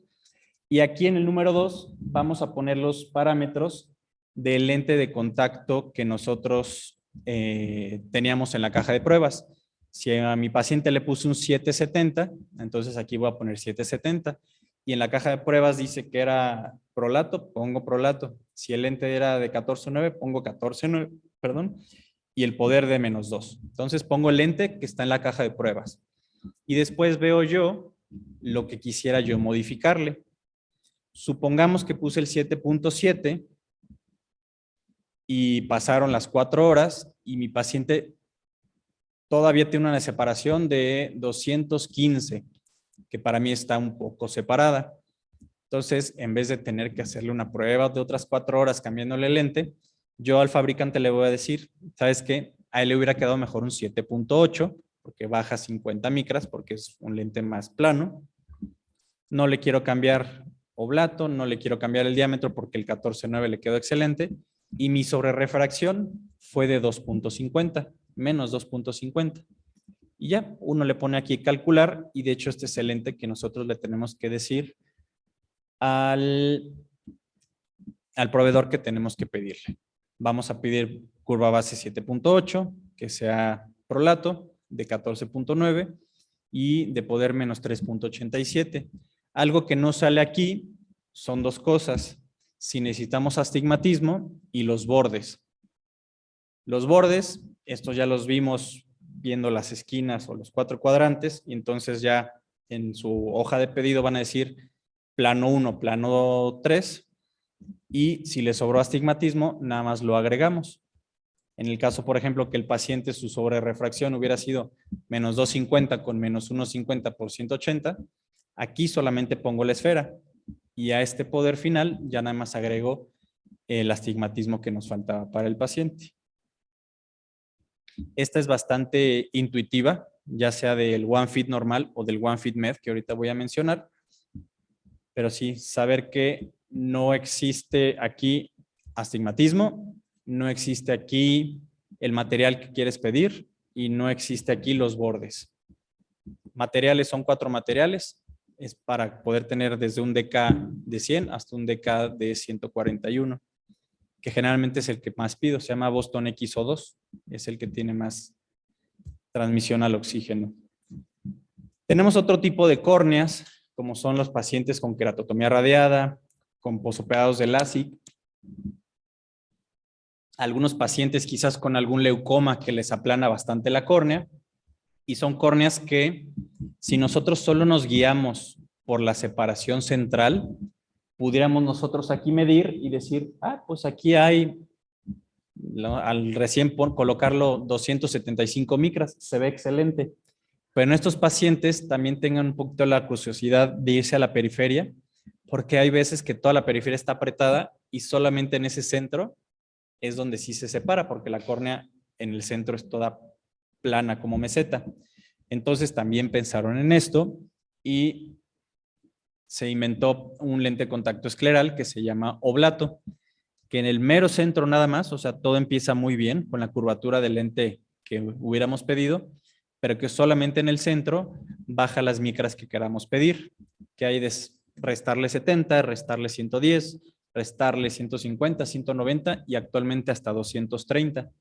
Entonces, el pedir el oblato, también en nuestro calculador lo tendríamos que especificar. Si le doy clic aquí donde dice oblato, me diría oblato 70, oblato 110. ¿Esto qué quiere decir, por ejemplo? Que un paciente en la periferia está muy bien la separación, que nos quedó, por ejemplo, de 100, que para la periferia es una buena medida, pero que en el centro nos está quedando en 300. Yo no puedo bajar la curvatura total 150 micras, porque ahora toda la periferia se apretaría. Entonces mejor pido al proveedor que solo en el centro me baje unas 110 micras para que ya quede en mi medida final. Y entonces el lente quede bien adaptado para el paciente, que sería una cosa aproximadamente así. Viene bien la curvatura y solamente en el centro se aplana. ¿Alguna duda en estos One Fit normales que van a ver mañana, que es más sencillo de lo que se escucha en la adaptación? ¿No? Va.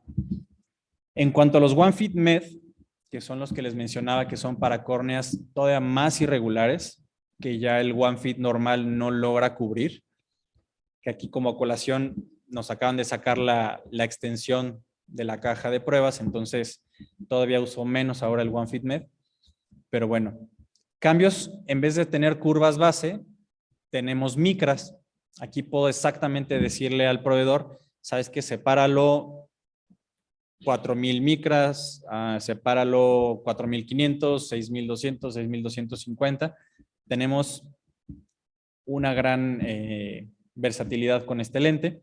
Podemos modificar las curvaturas de la parte periférica, de la parte media y también el borde, que aquí lo tenemos. Es un lente que yo puedo modificar esto, decir que tenga 3,500, pero puedo decir que en la parte media le bajen por favor 150, que en el limbo le suban por favor 50 y que en el borde por favor le bajen 40. Bueno, no se puede 40, es de 25 en 25, 50. Y entonces el lente queda sumamente personalizado. Incluso en los pacientes con conos desplazados, ahí sí es donde puedo ahorrarme algunas micras en las zonas en que estaba quedando bastante separado. Los lentes, para nuestra comodidad durante la adaptación, traen un par de muescas por si lo quieren hacer con lámpara de hendidura o con el OCT. Podemos ver en qué parámetros tenemos que trabajar. Por ejemplo, este es un lente bien adaptado, que en el centro ha de tener ya al final sus 150 micras. En la media periferia debe tener como unas 100 y hacia el limbo entre 25 y 35, lo cual estaría excelente. Y ya después podemos pedirle al paciente también, después de 4 horas, ver el borde para saber si lo levantamos un poco, si estaba apretado, o si lo apretamos un poco, si el borde estaba suelto. Medidas positivas, aflojamos. Medidas negativas, vamos a apretar el lente. Nos deja jugar con todo. Hay desde un 3,800 hasta 6,600, que yo creo que este sería para un queratoglobo, por ejemplo. La media periferia solo nos deja jugar entre 400 micras de diferencia, 200 para arriba y 200 para abajo, al igual que el limbo. Y el borde desde 250 hasta 250 positivas. Y igual que el One Fit normal, lo podemos hacer oblato. A ver si corre el video.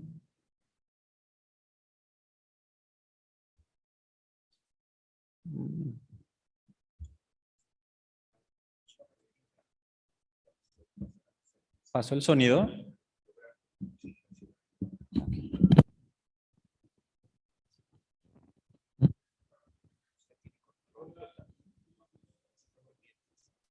¿Compartir qué? ¿O le pongo el micrófono? Sí.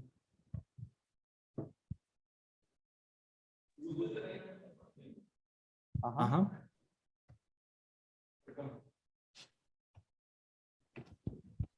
Sí, no le sé. Es una prueba.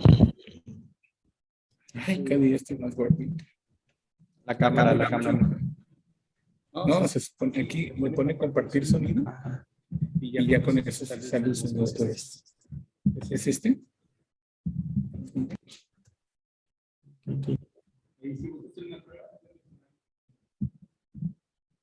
Media periferia. Sí, ¿verdad? One Fit Med es un lente escleral delgado hecho a la medida que le permite a usted personalizar el diseño para cada ojo, logrando una oxigenación adecuada a la córnea y a las células madre. Usted tiene control total sobre 4 zonas independientes: central, media periferia, limbal, alineación de borde. El diámetro estándar es 15.6 milímetros con disponibilidad de 16 milímetros y 16.4 milímetros para córneas mayores.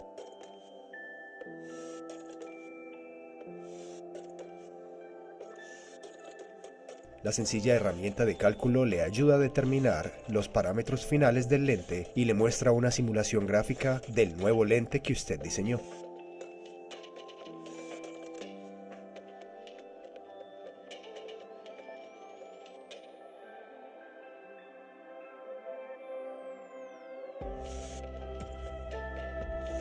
La altura sagital determina la bóveda general del centro al limbo. El rango es de 3.800 micras a 6.600 micras en incrementos de 50 micras.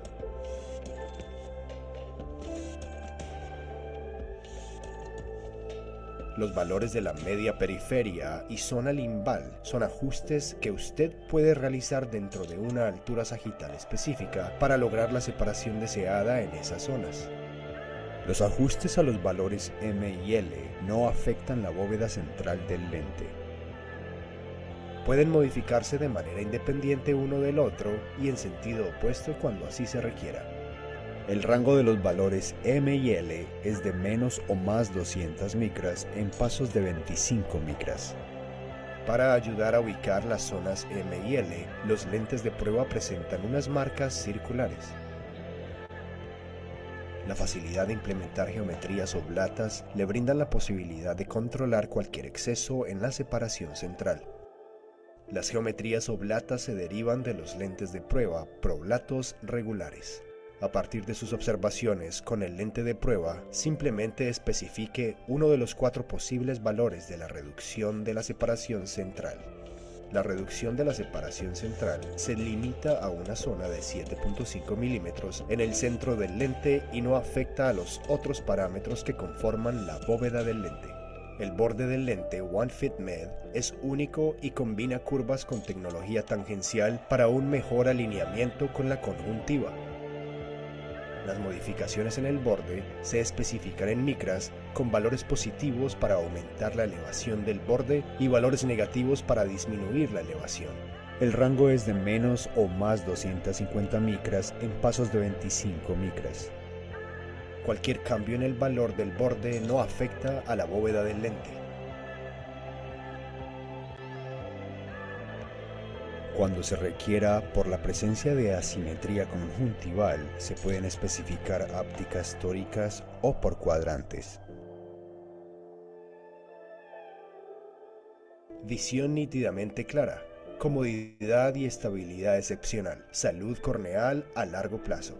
OneFitMed es la opción innovadora de lente avanzada que ha estado buscando, clínicamente indicada para sus pacientes de córnea altamente irregular. Personalice el lente ideal para sus pacientes hoy mismo.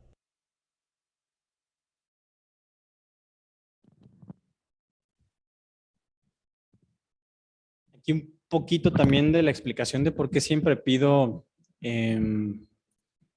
la separación limbal adicional en el OneFit, que es el otro. Es porque a veces cuando tienes que pedir a un paciente que se suelte bastante el borde, que se haga plano 1, plano 2 o plano 3, a veces en esta zona, al levantarlo mucho, la parte del limbo aplana. Es como una cuestión rara de solamente el OneFit normal, pero si yo levanto un poco el borde, y luego hace que el limbo lo aplane un poquito. Entonces, con mayor razón, cuando sé que alguien tengo que levantar el borde, de una vez también pido que el limbo se levante un poquito para que toda esa zona se levante y no solo el borde y comprima más esa esquinita. Que de hecho podría regresarme a la imagen de las esquinas. Hiciera como en este. Más o menos si tengo un paciente que... Tengo un paciente que se le está levantando. Imaginemos que yo intencionalmente pedí que lo hiciera más separado los bordes. Esto podría llegar a pasar y aquí en el limbo es donde se aprieta un poquito más al haber hecho ese levantamiento. Entonces por eso que pido la separación limbal adicional.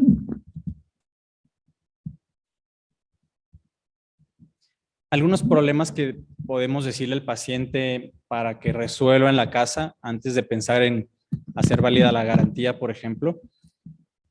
El empañamiento anterior, del que medio hablé hace ratito un poquito, es cuando el lente por fuera tiene problemas de humectación, sea que haya sido un paciente con blefaritis, entonces que deja algunos depósitos lipídicos por fuera, un paciente a veces con ojos secos graves, por ejemplo por Sjögren, que decirles que al inicio pudieran tener filamentos, mucosas, en lo que el lente dentro de 2 o 3 semanas empieza a mejorar su superficie ocular.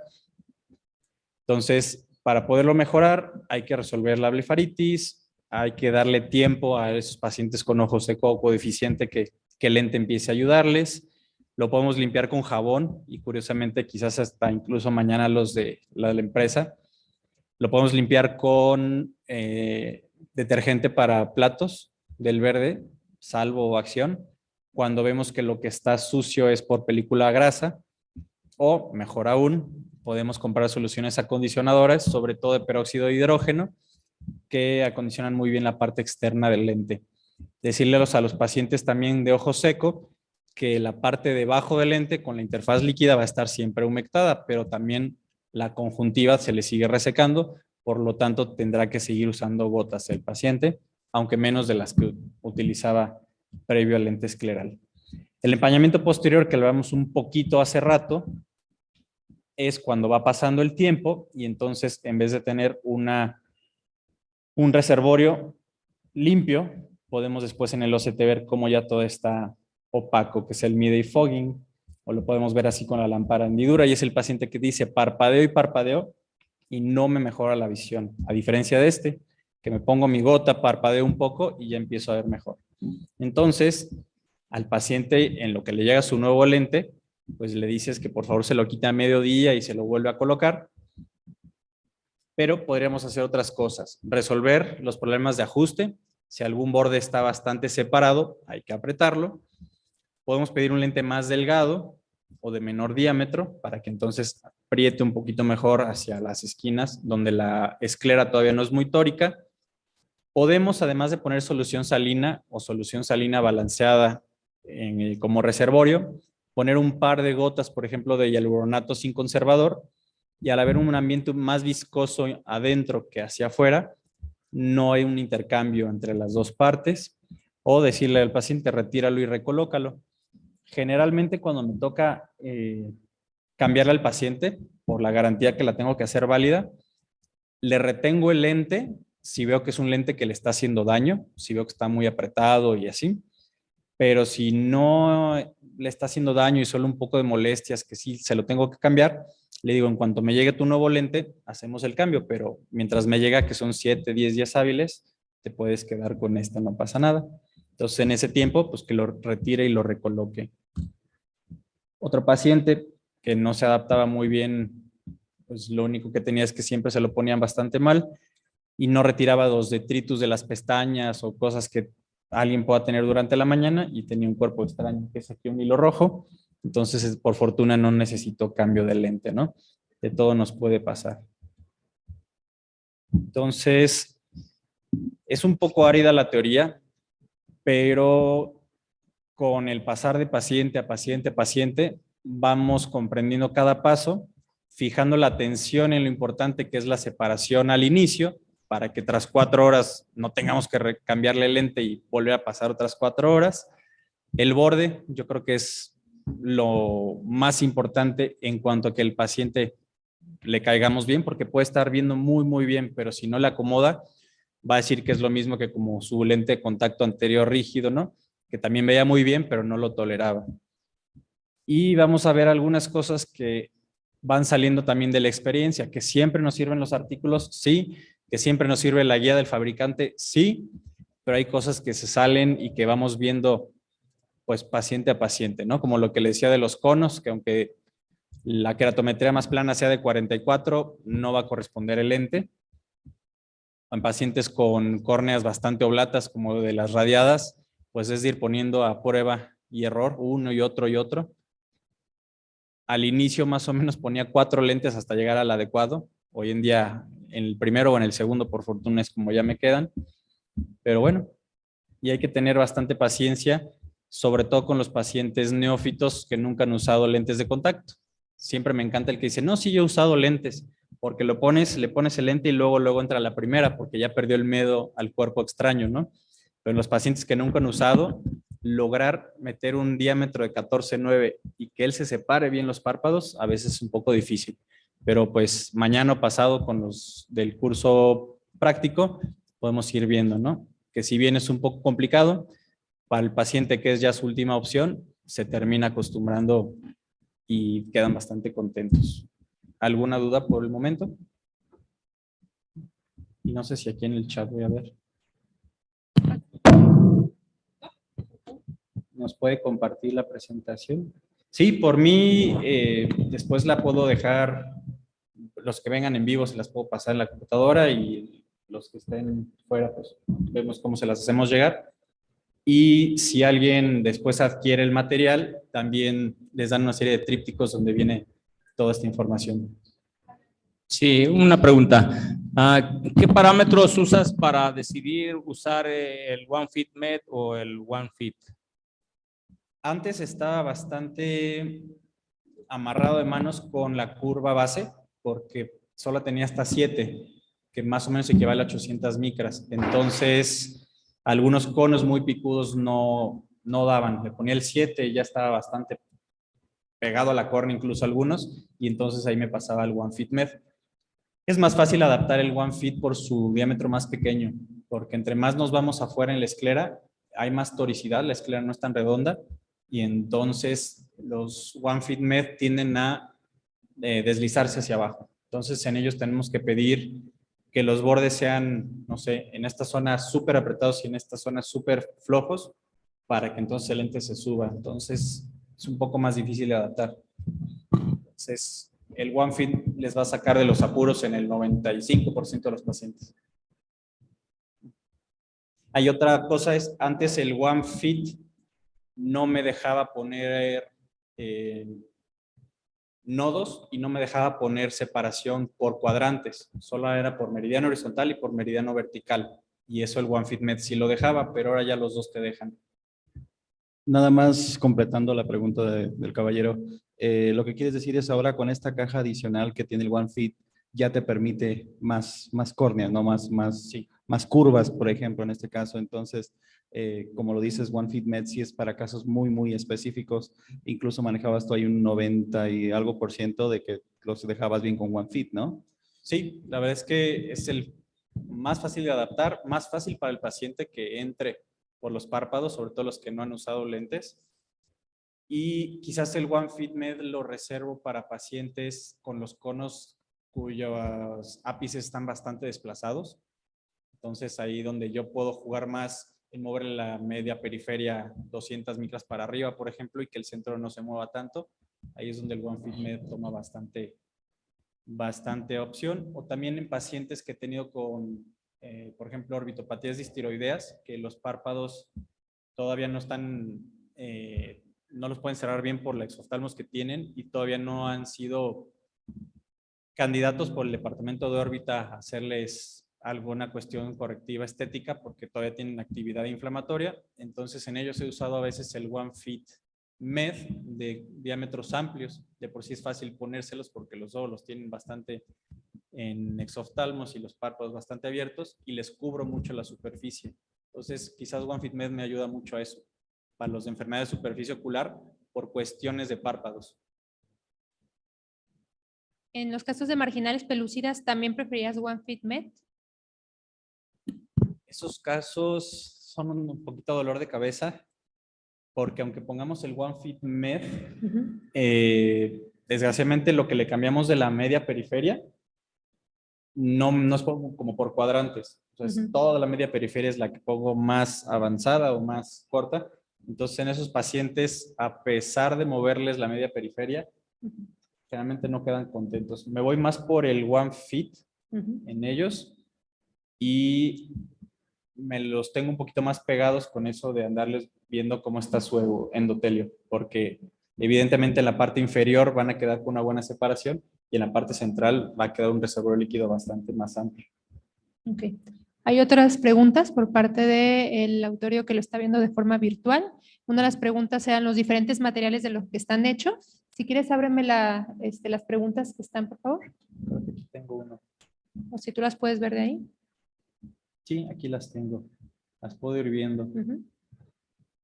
Sí. ¿De qué están hechos? Es igual al rígido gas permeable. Es como una modificación del PMMA. Y al tacto depende el grosor que termine siendo. Evidentemente, pacientes que necesitan positivos son más gruesos al centro, pero sí se sienten bastante igual que los rígidos permeables al gas. Lo del epitelio que sufriría ya lo vimos.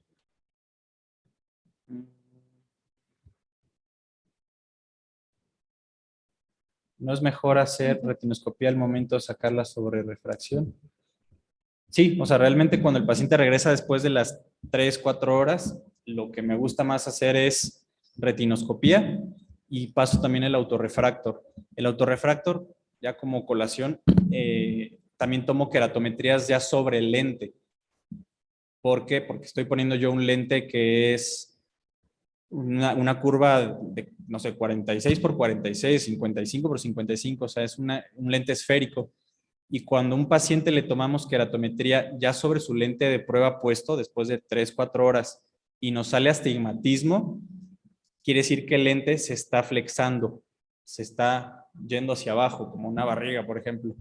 Entonces, ahí me habla de que el lente pudiera estar flojo en una zona y yo entonces tengo que pedir bordes tóricos por fuerza, que una zona apriete más para que el lente entonces se centre.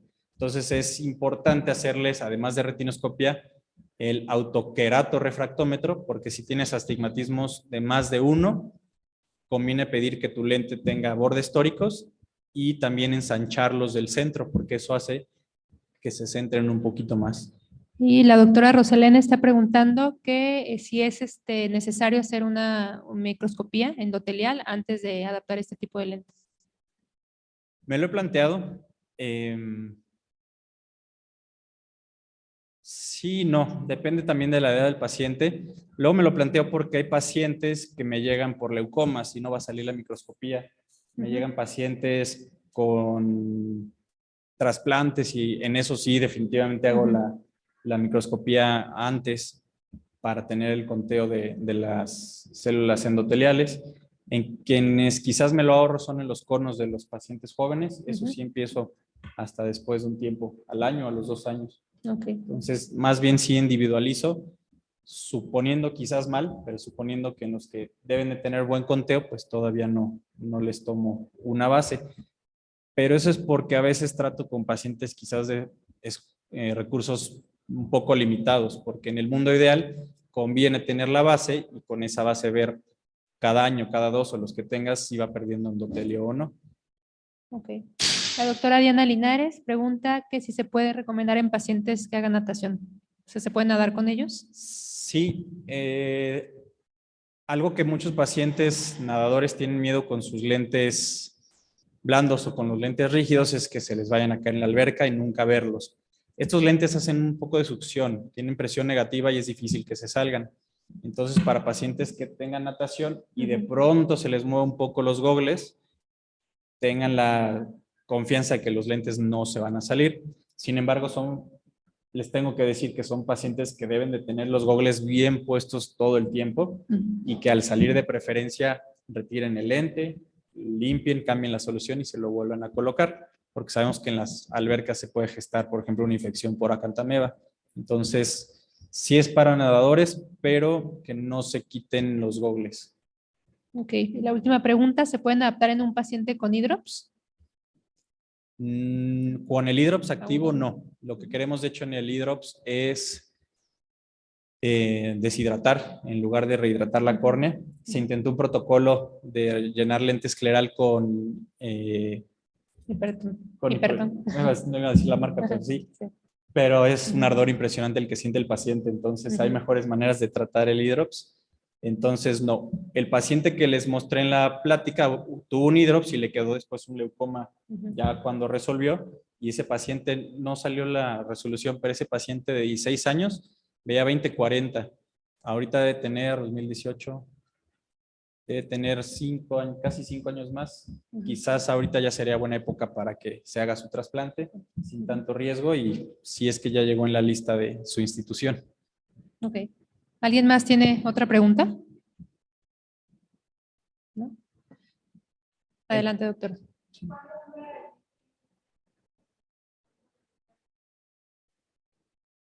Esa es con muy buen cuidado del paciente. Yo les digo que 3 años. Tengo un paciente que era obsesivo compulsivo y que era de mi tío, el que primero le vi los lentes de contacto, y él tuvo unos lentes, los que se trajo de Estados Unidos, de $2,000 y tantos. Estoy hablando más o menos del 2008, cuando él los empezó a usar. Pues sí, los cuidó muchísimo y le duraron como 5 años. Y yo cuando le adapté sus primeros, que le dije, oye, pues yo te los invito. No, ¿cómo crees? Son carísimos. Ya le dije, no, es que la verdad, pues cada lente cuesta, a mí me cuesta 2,000, empecé más o menos en 2,700 cada lente. Me dijo, ¿cómo es que cuestan eso? Y le digo, bueno, ya es una tecnología que para México es nueva, pero que ya tiene sus años y por fortuna es asequible para nosotros. Si los cobramos un poco más caros es porque le inviertes aproximadamente 2 consultas en un día, ¿no? Que es pues, la media hora que lo metes y la media hora que le haces la sobrerefracción, una cita de entrega donde le enseñas a usarlo y una cita donde le enseñas ves si necesitas cambiarlo, más el OCT quizá que le tomaste, más cosas que ves. Es por eso que los precios pudieran subir, pero yo le he calculado que en inversión mía, cada paciente es como de 6,500 pesos. Entonces, ya de ahí cada quien cobra un poco más. Pero sí, les digo que 3 años en un paciente cuidadoso. Pero sí he tenido pacientes que justo, casi hasta parece broma, pero al día 100, doctor, acabo de romper mi lente. Y digo, pues ya no entras en garantía, ¿no? Entonces, tiene que comprarse uno nuevo. ¿Alguien más? Pacientes con, sí, porque bien adaptado el lente y que no esté generando una presión negativa, no está causando nada atrás. Si son pacientes ya operados de trabe o de implante de algún tipo de válvula, podemos hacer nodos en donde esté o el paso del tubo de filtración o donde esté la bula filtrante y no pasa nada para el paciente. ¿Y algún paciente, Arturo, que haya tenido alguna quemadura química y presente deficiencia de células de limbo? ¿Sería alguna contraindicación? O en estos casos, o sea, obviamente por el ojo seco secundario, pero por tener la deficiencia de células de limbo, podríamos a lo mejor descartarlos. Yo no lo descartaría poniendo un lente de un diámetro más amplio. Para las pocas células limbales que tenga por ahí, no las estemos tocando y no causemos quizás de una deficiencia parcial a una total, pero sí con miras a que ese paciente después se termine operando, no sé, de algún SLED, por ejemplo. Pero sí es una contraindicación relativa. Ok. ¿No? ¿Por ahí otra pregunta?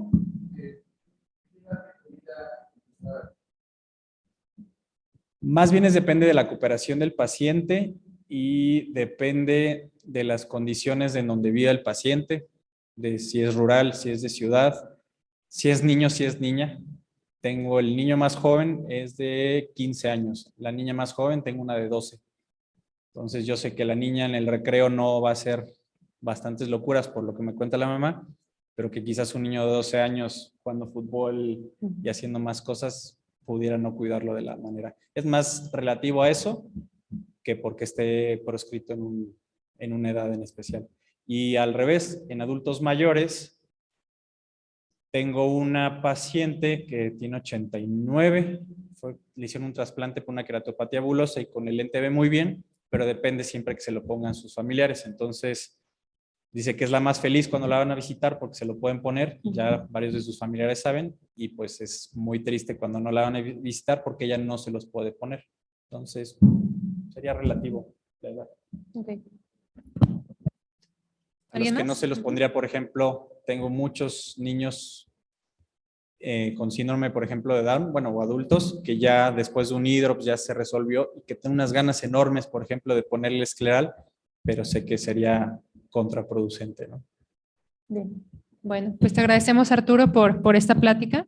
Creo que nos lo resumiste de una forma pues muy interesante y nos quedó pues bastante información. Sin embargo, creo que la parte más interesante aún va a ser la parte de los talleres, porque pues ahora sí vamos a ver con los pacientes y la realidad, ¿no? Entonces va a estar interesante el día de mañana, viernes y el sábado. Se limitó al curso nada más de la tarde, o sea, se juntaron los pacientes de la mañana y la tarde y obviamente los que estaban inscritos en la mañana y en la tarde, para juntar un solo grupo vespertino que va a ser de 2 a 7. En la parte de atrás, si ustedes pueden observar, pues contamos con las lámparas de hendidura, con autorrefractor, con el topógrafo, con OCT, o sea, todo el equipo para enseñarnos a adaptarlos con los diferentes equipos que tengamos a la mano, porque pues muchas veces no contamos con el OCT o con un topógrafo, a veces nada más con autorrefractor o tiras de fluoresceína, como lo comentó el doctor. Entonces, pues vamos a aprender y obviamente pues esto con ayuda también de los pacientes que pues son casos clínicos un poquito retos en el sentido que son pacientes con queratocono, con ectasias corneales, pacientes con keratotomías radiadas, pacientes con un ojo seco muy severo, entonces va a estar muy, muy variado los pacientes que vamos a traer el día de mañana, que pues de forma voluntaria y pues estaremos muy agradecidos con ellos porque creo que vamos a aprender suficiente y va a ser un curso que nos va a dejar mucho aprendizaje. Entonces, sin más preámbulos, les agradezco toda su asistencia y los esperamos el día de mañana. Muchas gracias, Arturo. Gracias.